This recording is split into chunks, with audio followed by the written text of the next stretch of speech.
Mientras Pablo esperaba en Atenas, su espíritu se enardecía viendo la ciudad entregada a la idolatría. Y discutía en la sinagoga con los judíos y con los creyentes, y en la plaza con los que allí concurrían a diario. Y algunos filósofos de los epicúreos y de los estoicos disputaban con él, y unos decían, ¿de qué habla este palabrero? Y otros, parece que es predicador de nuevos dioses, porque les predicaba de Jesús y la resurrección. ¿Podremos saber qué es esta nueva doctrina que proclamas?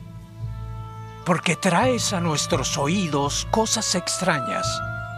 Queremos, pues, saber qué quiere decir esto.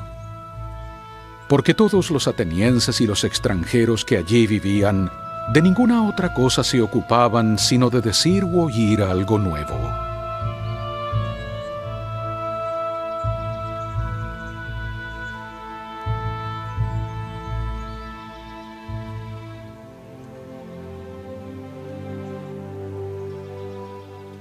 Varones atenienses, en todo observo que sois muy religiosos. Porque pasando y mirando vuestros santuarios, hallé también un altar en el cual estaba esta inscripción: al Dios no conocido, al que vosotros en ignorancia adoráis. Él es a quien yo os anuncio. El Dios que hizo el mundo y todas las cosas que en él hay, siendo Señor del cielo y de la tierra, no habita en templos hechos por manos, ni es honrado por manos de hombres como si necesitara de algo.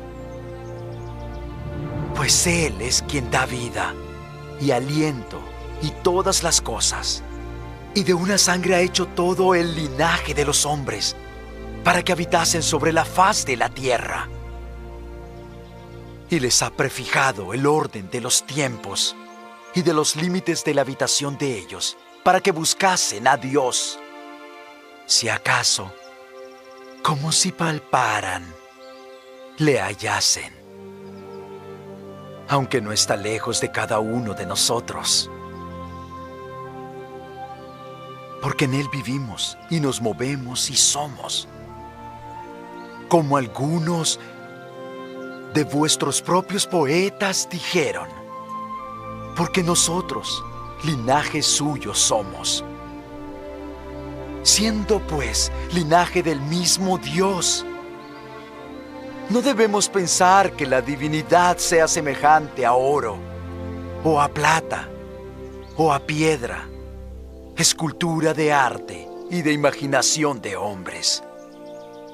Pero Dios, habiendo pasado por alto los tiempos de esta ignorancia, ahora manda a todos en todo lugar que se arrepientan, por cuanto ha establecido un día en el cual ha de juzgar al mundo con justicia, por aquel varón a quien ha designado, dando la plena seguridad a todo hombre,